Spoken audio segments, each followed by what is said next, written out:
मला याच्यावर सांगायचं आहे की फडणवीसांनी स्पष्ट सांगितलेलं आहे की मी पूर्ण चौकशी करणार आणि चौकशी केल्यानंतर त्याच्यामध्ये जर कोणी काही दोषी जर सापडले आणि जे जे कोणी दोषी सापडतील लहान मोठे ते आका काय काका काय कोण जे काय असतील ते त्या सगळ्यांवर कारवाई करू.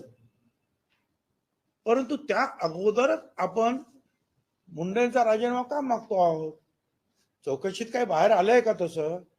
बरं, तुमच्याकडे जर काही माहिती असेल तशी तर तुम्ही द्या, पोलिसांकडे द्या, ते चौकशी करतील.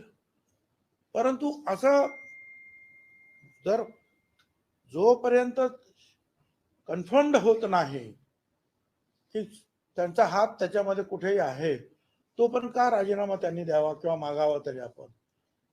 मला हे काही बरोबर योग्य वाटत नाही. एवढी काय साफ साफ म्हणून भुई थोपटणं हे काही बरोबर नाही.